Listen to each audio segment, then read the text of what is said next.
Planet Earth, hundreds of millions of years in the future.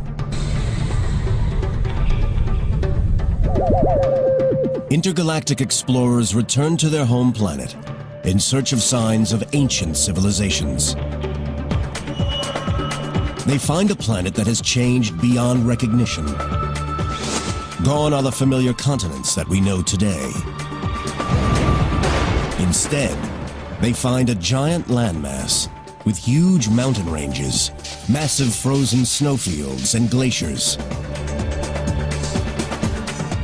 The once thriving metropolis they seek has disappeared. A few broken remnants are all that remain, crushed and buried beneath tons of rock. Could this be a future vision of Earth? Naked Science asks, what forces could create such a bleak and barren world? And investigates how the awesome power of colliding continents shapes and reshapes our planet in an endless cycle of construction and destruction.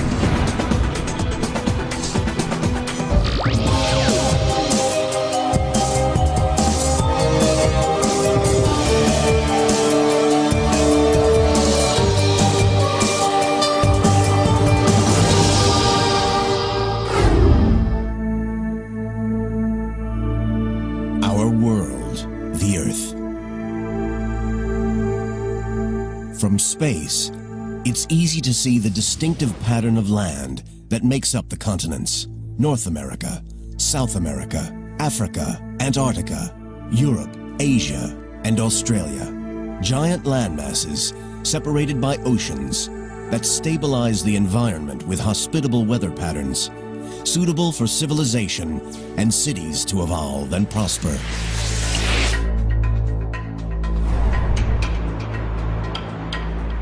Now imagine our planet ravaged by storm force winds, subjected to extremes of temperature, giant freezes, heat waves, and droughts. A world where cities are crushed and destroyed, where Africa tramples New York underfoot, and London freezes at the North Pole. The geological future of New York is going to be rather traumatic. North America and Europe are going to collide with one another. The world as we know it will be unrecognizable.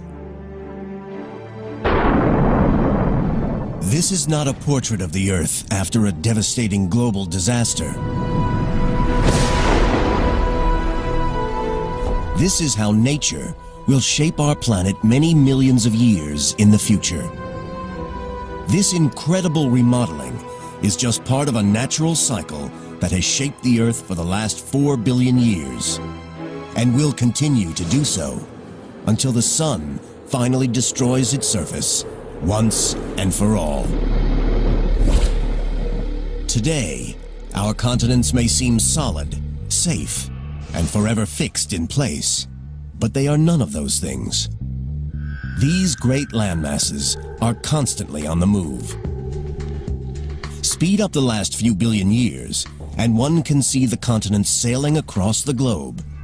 Powerful forces deep within the planet rip the continents apart and then smash them together in an ever-changing cycle of death and rebirth. Oceans disappear, mountains crumble, and rise again. Landmasses form and reform. Colliding continents are the mightiest force on Earth. When we look at the history of planet Earth, we see that it is full of change. Change is part of nature, and this change continues today and will continue into the future. To understand how the continents shape our world, we must first travel back in time to the very birth of the Earth.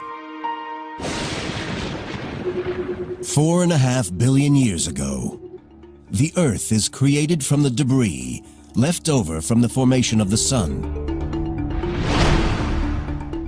Dust and debris collide and clump together. Once these clumps grow into objects about half a mile in diameter, they create enough gravity to attract more material. Slowly, these clumps grow into as many as 20 planets. As these new planets orbit the Sun, they begin to collide. One collision with the planet Theia, which creates the Moon, obliterates the surface of the Earth.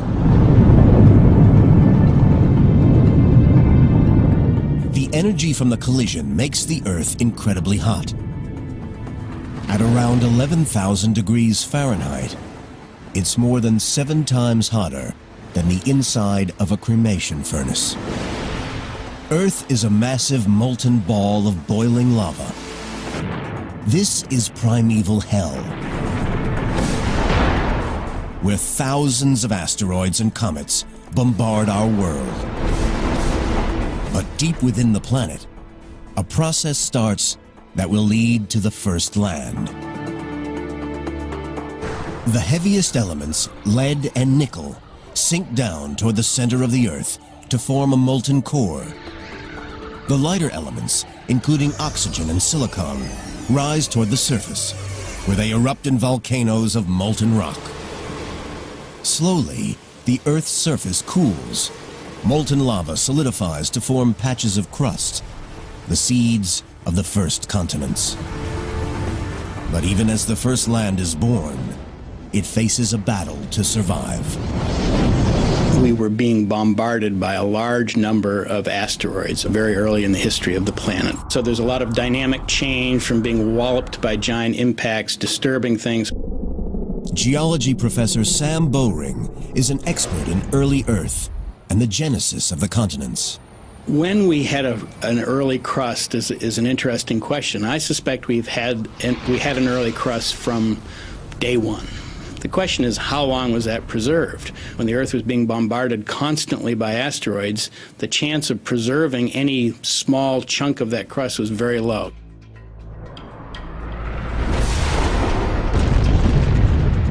The relentless bombardment destroys the new planet's crust almost as soon as it forms.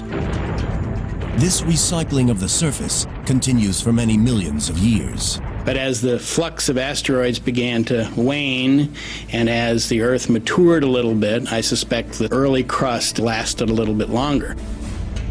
Eventually, the barrage from asteroid impact slows down. The surface of the Earth continues to cool. But the Earth is missing one vital ingredient: oceans. Where Earth got its water has been a controversial topic over the years. I think most people now think that many meteoritic bodies actually contain quite a lot of water. Water carried by meteors and asteroids may form the oceans that surround the first continents. The Earth, 4.4 billion years ago. Our planet is now 150 million years old, and the first primitive landmasses have formed. They are not like the 7 instantly recognizable continents of today.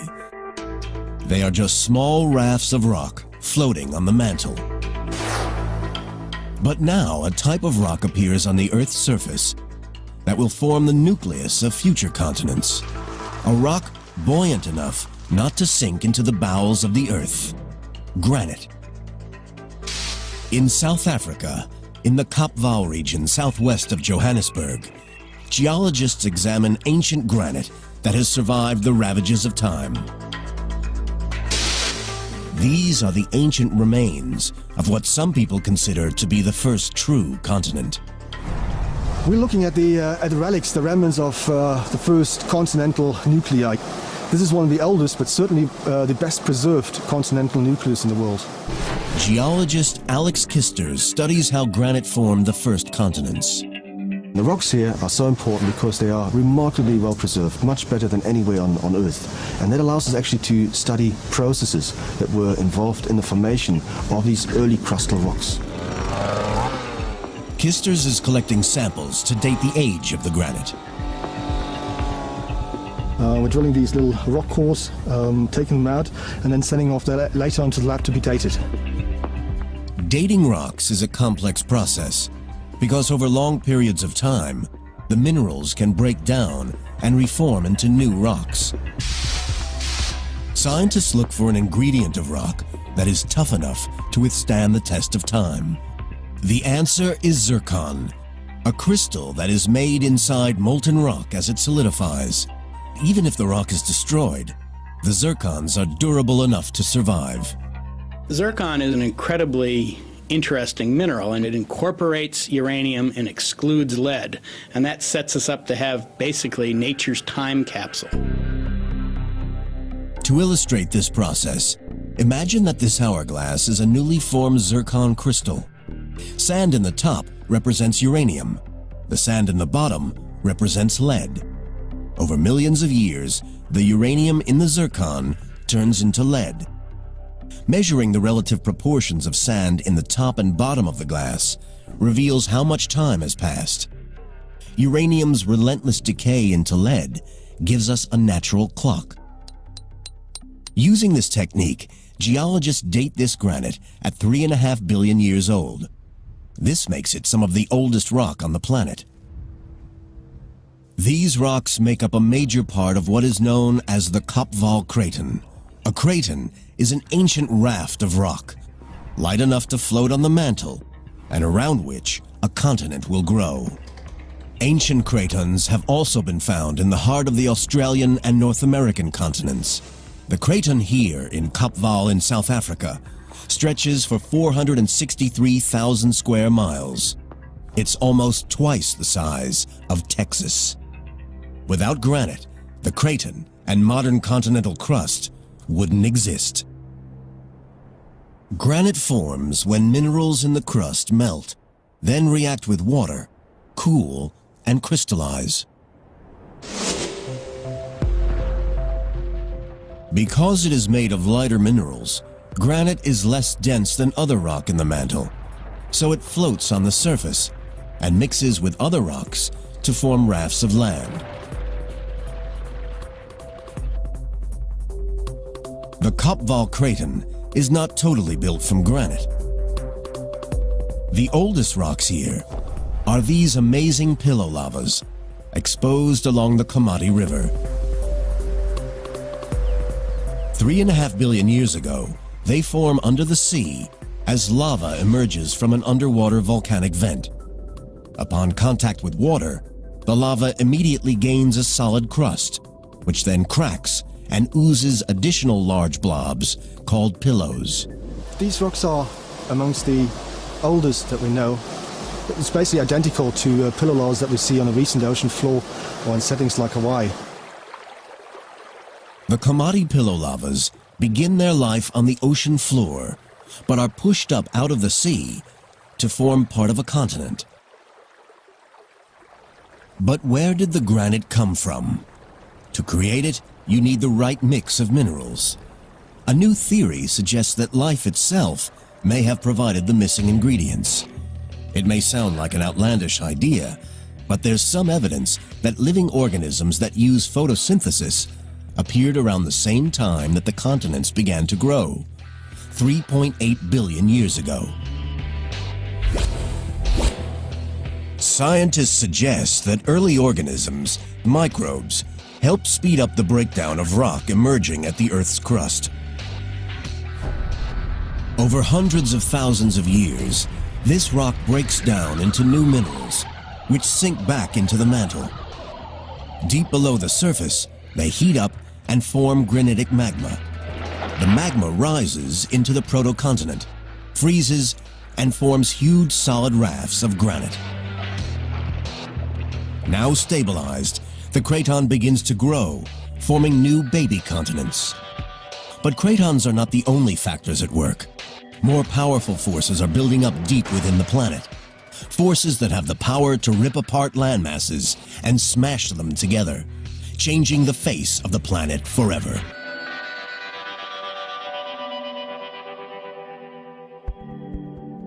Four and a half billion years ago, the Earth forms. For many years, it is bombarded by asteroids and meteors.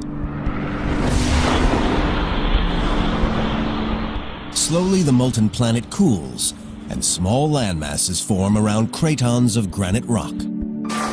Massive forces from deep within the planet rip apart and smash these small proto-continents together as they grow into the large landmasses we see today. The surface of the Earth, the crust, is made up of a giant jigsaw of interlocking pieces called tectonic plates. The separate plates themselves sit on the mantle, the layer between the crust and the Earth's core.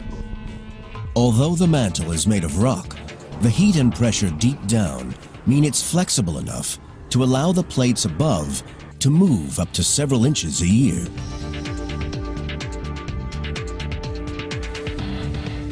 Evidence for the theory of continental drift was first proposed in 1912 by German scientist Alfred Wegener.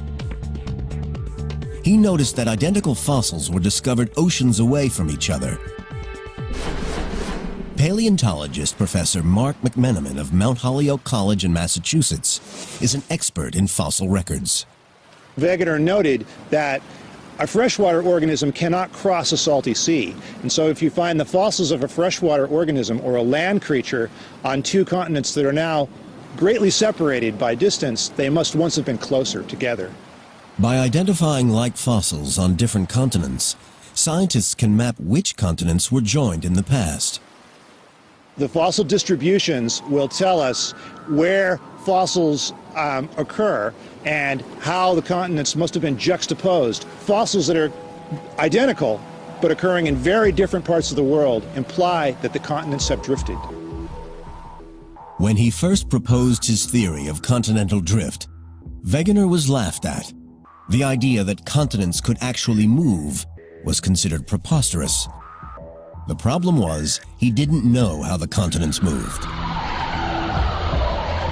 The missing mechanism wasn't discovered until the 1960s. Plate tectonics is powered by heat. Plate tectonics is being largely driven by the fact that the interior of the Earth is much hotter than the surface. The temperature at the center of the core is 10,000 degrees Fahrenheit.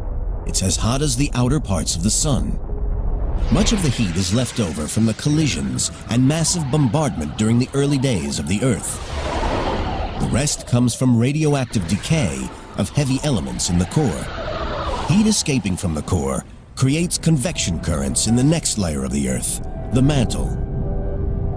The process is like a lava lamp, where heat from the bulb at the bottom creates convection currents in the oil, pushing the synthetic lava upward. The heat melts part of the mantle and sends plumes of magma, molten rock, rising to the surface. It rises between cracks in the plates, creating new rock that pushes the plates apart. I think that plate tectonics is virtually inescapable on this planet. It's an exceedingly efficient way to cool the interior of the Earth. This formation of new rock splits apart and separates the plates and the continents sitting on them. Today, the majority of this new rock forms under the sea, creating vast interconnected volcanic mountain ranges that extend through all the major oceans of the world. One range can clearly be seen at the bottom of the Atlantic Ocean, along the Mid-Atlantic Ridge. It stretches more than 12,000 miles from the subantarctic to the Arctic. It comes to the surface in a few places. Iceland was created from volcanic lava, bubbling up at the junction between the North American and Eurasian plates. It's one of the few places on Earth that one can actually see continents being pushed apart. We are watching here geological structures that you cannot really watch anywhere else. It's like a big textbook of geology. This is where the Earth's crust is being made. Paul Einarsson, professor of geophysics at the University of Iceland, monitors the mid-ocean ridge where the continental plates are splitting apart. The ridge in Iceland is almost 3 miles wide. On one side is the North American plate, on the other side, the Eurasian plate. The rift here grows as new rock forms at its center, pushing North America and Europe away from each other. The Atlantic Ocean widens, and the two continents drift apart. Eventually, the Atlantic could become as big as the Pacific. To measure how fast they're splitting, Einarsson takes global positioning system readings at specific points along the plate margin. We put the antenna right on top of the point, and then we can calculate the exact position of this point in the world with respect to the center of the Earth. Although the ridge appears calm, and there's no magma rising to the surface, Einarsson's measurements show that the two continents are drifting apart by around an inch a year. So by the end of the century, Europe and America will be almost 8 feet further apart. The movement in Iceland is typical of the processes shaping the continents since their birth 4.4 billion years ago. It's part of the great cycle of the Earth's continents. The new crust, created at the mid-ocean ridge, moves away, cools, and eventually sinks back into the Earth. When the first proto-continents formed, there were several interconnecting tectonic plates, constantly bumping and grinding against each other, pushing the new land over the planet. Today, the Earth has over a dozen plates, some colliding together, some moving apart. They are powerful enough to move a continent the size of North America over 3,000 miles in 200 million years. That's 15 miles every million years. The Earth, 3.4 billion years ago, and plate tectonics pushes the proto-continents together. They combine to form ever larger tracts of land. Scientists suggest that cratons combine with other cratons to form a supercontinent, a huge continuous stretch of land. It's called Hvalbara. Scientists are unsure of its exact shape or size, as only a few pieces, like the craton in South Africa, still remain. But Hvalbara's days are numbered. A rising plume of heat is growing beneath it. It's about to rip the world's first supercontinent into pieces.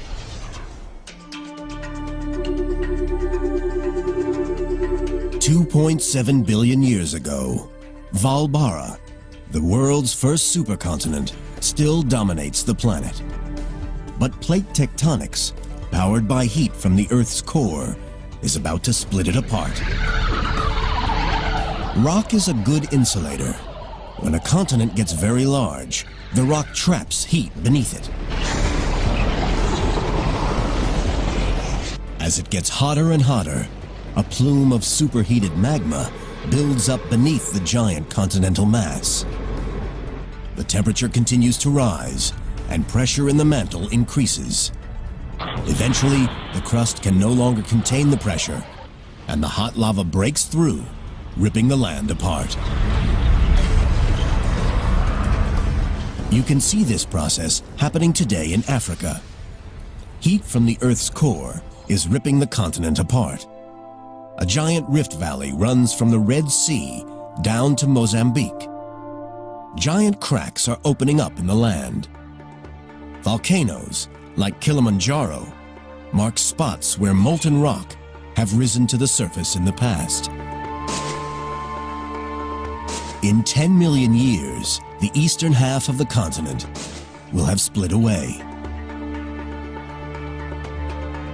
The molten lava trapped beneath the giant supercontinent of Hvalbara eventually smashes through the surface rock. The continent ruptures into several smaller pieces. These bits of land sail across the Earth. But nobody knows what happens to them or what the planet looks like at this time. The Earth is entering the Dark Ages. It is over 2.5 billion years since it was formed. It will be over 1 billion years before another supercontinent forms.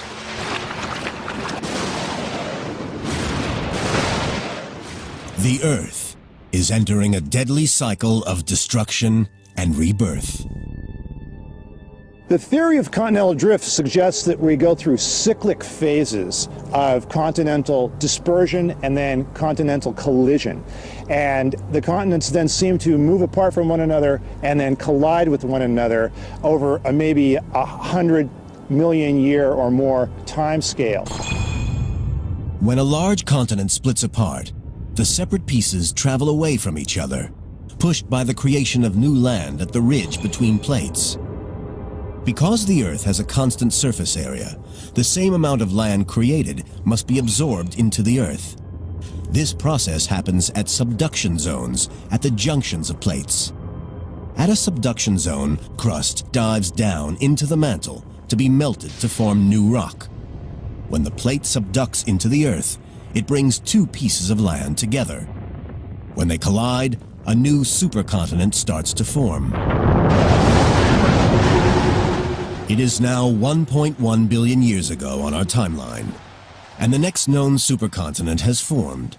Its name is Rodinia, and it holds almost all of the continental rock on the surface of the Earth. Still, no one knows exactly what it looked like, but at its heart is an area that will eventually become North America. 350 million years later, the cycle of annihilation and creation starts again as the buildup of heat beneath the surface of the Earth tears Rodinia apart. When Rodinia splits, it forms several smaller continents that for millions of years drift apart and then drift back together again to form Gondwana, a supercontinent in the southern hemisphere. Eventually, after several hundred million years, Gondwana slowly splits apart. Plate tectonics pushed the land back together to create the world's last supercontinent. It's a huge landmass known as Pangaea. All the continents we know today are here, joined together. Geologists are able to plot the continents' relative positions because 350 million years ago, there are numerous species on Earth, each living in distinct regions. This specimen that I have right here is the first trilobite that was ever described from what is now the United States. It is exactly the same type of trilobite that occurs on the other side of the Atlantic Ocean in North Africa. So we know then that the trilobites in the old and new worlds must have been close together because they're so closely related. The fossil records show that North America and Europe rest next to one another. The land where New York now sits is next to Morocco in North Africa. The Atlantic Ocean does not exist. The east coast of South America nestles against the western coast of Africa, while Australia, India, and Antarctica are joined to the southeast of Africa. If we want to look at a picture of the world 250 million years ago, we're going to look at a world in which a four-footed creature could walk from one end of this landmass to the other. Pangaea is one giant continuous landmass. It not only makes the world look very different, it also has a dramatic effect on climate. Because much of the land is located far from the sea, the climate of the interior changes radically from season to season. It gets very hot in the summertime and extremely cold in the winter. You don't have the moderating influence of the ocean that we have today. So it's a very different world, and it's a world that in some ways is harsher and less hospitable, at least to life on land. It's thought that the climate change caused by Pangaea's formation may have played a role in one of the largest mass extinctions on Earth. This event, known as the Permo-Triassic mass extinction, wipes out about 90% of all life on Earth. It's been called the mother of all mass extinctions. I would consider that the formation of Pangaea, with its climate worsening effects, to be a contributing factor, however, and not the sole cause of the mass extinction. 250 million years ago, and the supercontinent of Pangaea is breaking up. The continents we know and recognize today begin to take shape. Over the next tens of millions of years, South America drifts away from Africa, North America away from Europe. Australia splits off from Antarctica, and heads north to warmer climes. The positions of our continents are becoming familiar, although their distinguishable features are not. The world's vast mountain ranges, the Alps and Himalayas, and its great valleys, like the Grand Canyon, are yet to form. They will emerge out of one of the biggest battles in nature, the battle between colliding continents.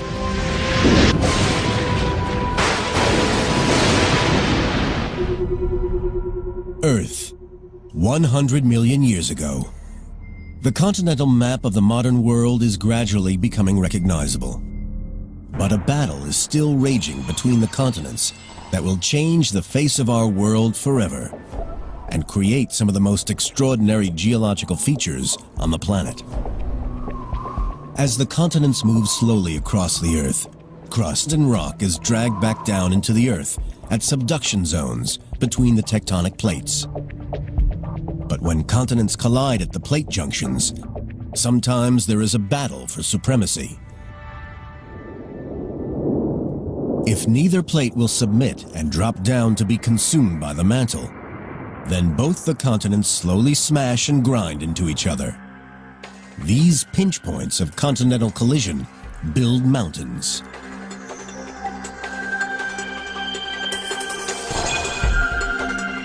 The Alps are the largest mountain range in Europe. Higher than the Rockies, the Alps stretch from France in the west through Italy, Switzerland, and Austria to Slovenia in the east. Their formation is a direct result of a continental collision between Africa and Europe. The story of the Alps begins when the African plate breaks away from the South American plate. It starts moving toward Europe. Without the plate movement, there wouldn't be any mountain on this planet. Professor Gerard Stamfli of Lausanne University in Switzerland studies the processes that built the Alps. The African and Eurasian plates start to move toward each other, trapping a third, smaller Iberian plate between them. The three plates collide. The Eurasian plate is pushed downward into the mantle, chopping off the Iberian plate. The Tethys Sea begins to close. As the Eurasian plate grinds underneath the African plate, it pushes the Tethys Sea floor and part of the Iberian plate 600 miles north and many thousands of feet into the air. Rocks that started life on the bottom of the ocean end up at the top of the Alps. Quite fascinating to imagine that if you are on top of the Matterhorn, you're actually staying on top of Africa. For geologists, Africa stops in the Alps. Over the next 100 million years, the continents continue to smash together. New mountain ranges start forming around the globe. The largest, the Himalayas, form as the Indian plate charges northward toward the Eurasian plate. It moves at 2 inches per year, lining up a head-on collision. The movement of the Indian plate leads to a clash between two giant continents and creates some of the highest structures ever to exist on Earth. The incredible power of continental drift not only builds mountains, it also sculpts one of the world's most recognizable landmarks, the Grand Canyon in Arizona. The Grand Canyon is a great scar on the surface of the Earth. Geologist Ron Blakey has been studying the canyon for over 30 years. It's just a wonderful place to come face to face with planet Earth. The Grand Canyon is 277 miles long and up to 18 miles wide. At its deepest, it stretches down for over a mile.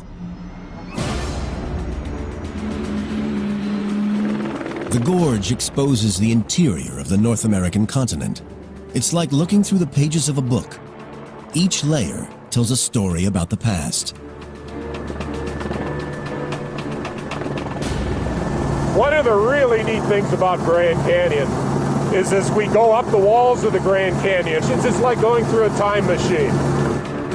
Layer upon layer of rock reveal the geological history of North America, from present day to 2 billion years ago.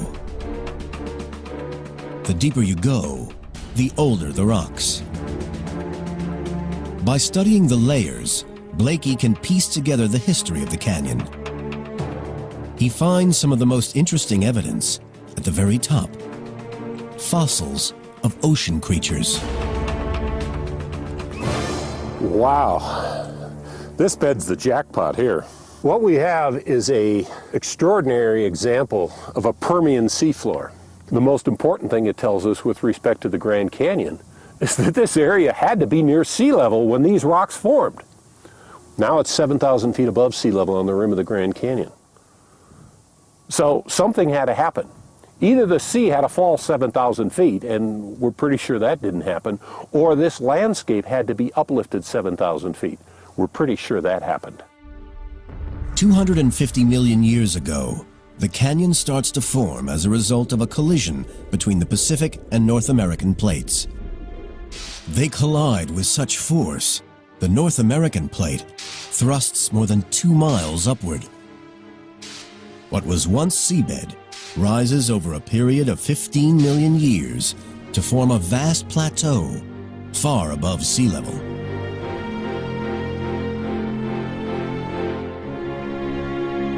It stays that way for millions of years until it is transformed by water erosion.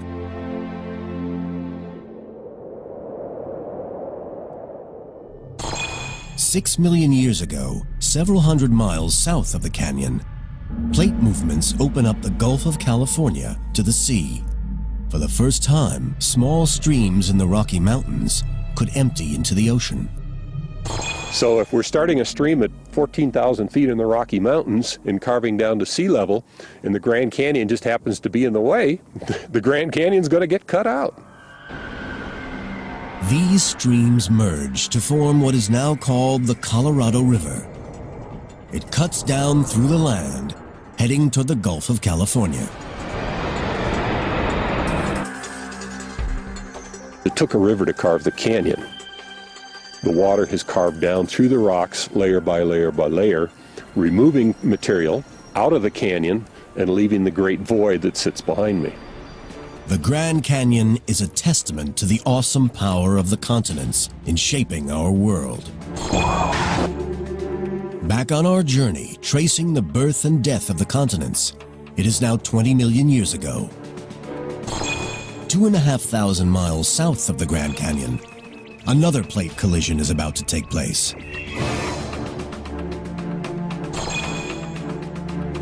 The map of the modern world is almost complete. At this time, water flowing freely between the Pacific and Atlantic Oceans still separates North and South America. Over many millions of years, the Pacific Plate begins sliding under the Caribbean Plate. The pressure causes underwater volcanoes to erupt. Some explode with such ferocity that they create a range of small islands between North and South America.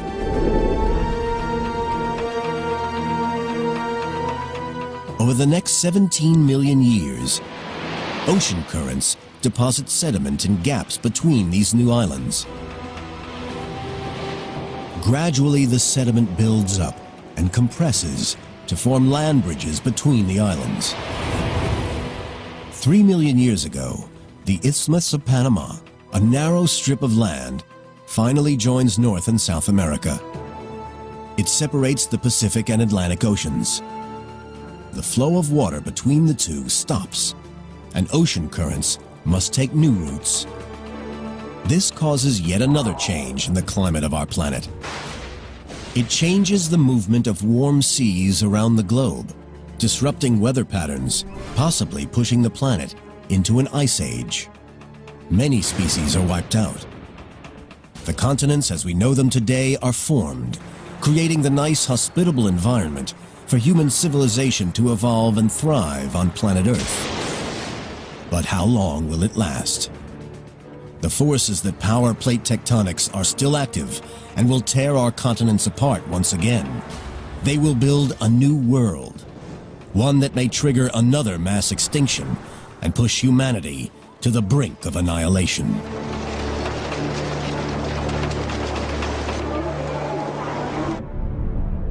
A view from space reveals Earth's continents as we know them today. There are 7 in total, but some are separated by a political divide rather than a geographical one. Africa-Eurasia is a supercontinent comprising of Africa, Europe, and Asia. It stretches from the Siberian Plateau in Russia to the Cape of Good Hope in South Africa. A spectacular route across 3 continents, incorporating dramatic climate change, vivid scenery, and diverse cultures. However, Africa-Eurasia isn't the only supercontinent on the planet. Because the Panama Isthmus links North and South America together, they too can be thought of as one vast landmass. And if the Bering Strait between Russia and Alaska were to freeze over, it would be possible to walk from Cape Horn in South America to the Cape of Good Hope in South Africa. A journey of around 25,000 miles. But this won't always be possible, for powerful forces deep below the surface continue to send the continents hurtling across the globe. A process that started at their birth 4.4 billion years ago, and one which will continue long into their future. What we're observing at the moment is only a snapshot of the Earth's global cycle that has been undergoing for the last 4.5 billion years probably, and will be undergoing, even if we're not around anymore.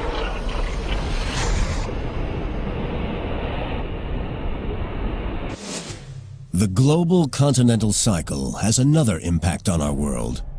It causes many natural disasters. Plate movement creates stress points, which lead to volcanic eruptions. As continents split apart, instability at the plate junctions causes earthquakes that rip apart whole communities. This one, on October 8, 2005, in Pakistan-ruled Kashmir, killed nearly 75,000 people and left up to 3 million homeless. And when plates subduct into the earth, their death throes produce devastating waves. The 2004 Indonesian tsunami is just one demonstration of the terrifying power unleashed when plates move. Such natural disasters are part of the continental cycle, and they're not going to stop. Plates moving is something we have to live with. There's nothing we can do about it. It's going to happen. There are going to be big earthquakes in California. There's going to be a lot of damage. There's going to be loss of life.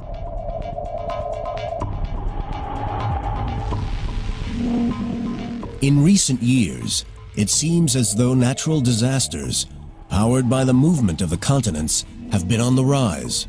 But what we are witnessing is an increase in awareness, rather than an increase in the number or severity of natural disasters.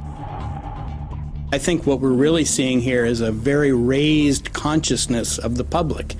With instant communication abilities, much more publicity is given to volcanic eruptions and earthquakes.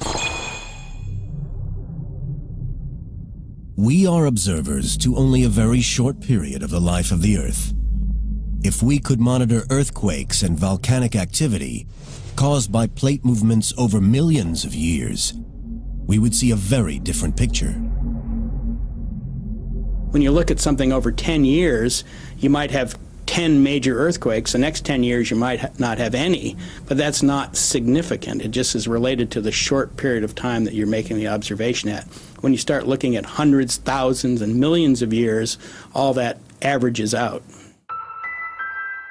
It's impossible to predict exactly when the next disaster will occur.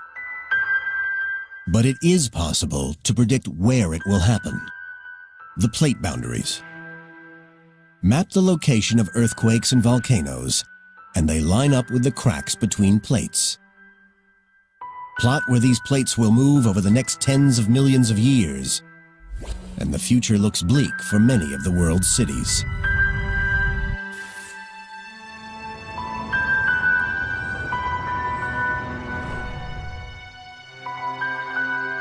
So what will our world look like in the future? 50 million years from now, the Atlantic Ocean will widen, pushing New York further away from North Africa. Meanwhile, in the southern hemisphere, Australia will be on a collision course with Southeast Asia, and in Europe, Africa will head north, closing the Mediterranean Sea. A new mountain range will form where Italy and Greece once stood.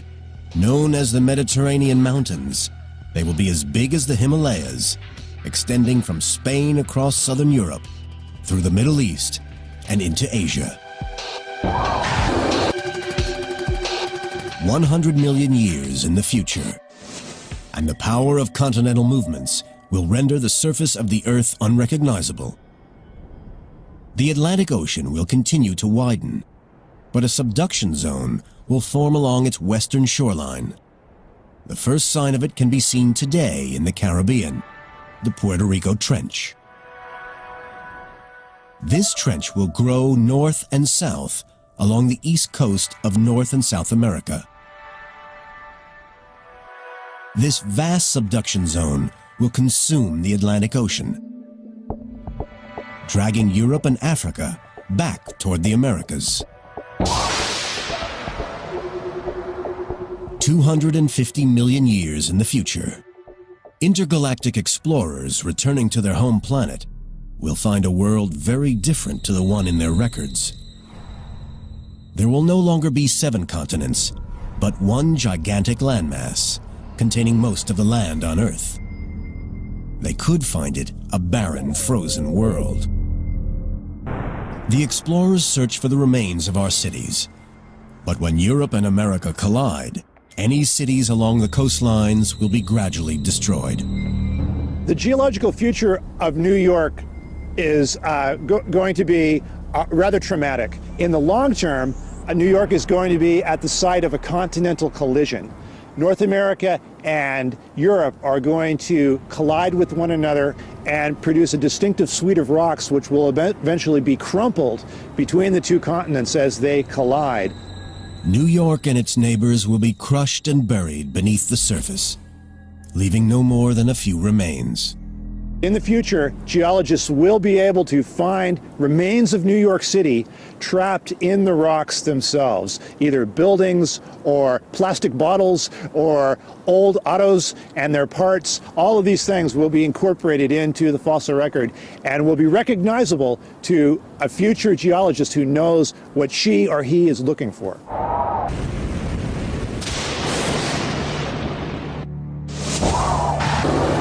Because of its similarities to past supercontinents, this future landmass is called Pangaea Ultima, the final Pangaea. Nearly all the landmasses in the world will be joined together. Pangaea Ultima will probably experience climate extremes, freezing winters and scorching summers. This deadly weather could have devastating effects on all life on Earth. The implications for the human race are interesting to speculate about. Certainly, the disposition of the continents over time will affect Earth's climate, and that will in turn have an influence on which organisms survive, which go extinct, and could be a factor in future mass extinctions. The world we know is inching slowly toward its own destruction. The processes that shape the surface of the Earth are never going to change. We're going to have earthquakes, we're going to have volcanoes, we're going to have tsunamis and hurricanes, regardless of whether humans inhabit the planet. And so the planet will always be here, probably. Plate tectonics will operate for the foreseeable few 100 million years. The question is whether humans will be here to witness it or not. But even Pangaea Ultima might not be the end of the story. The forces that created it may eventually rip it apart and start the cycle of death and rebirth again. But by then, the impact of colliding continents could have been too much for our species. With our cities destroyed and the climate severe, we may have already left our planet in search of a safer home.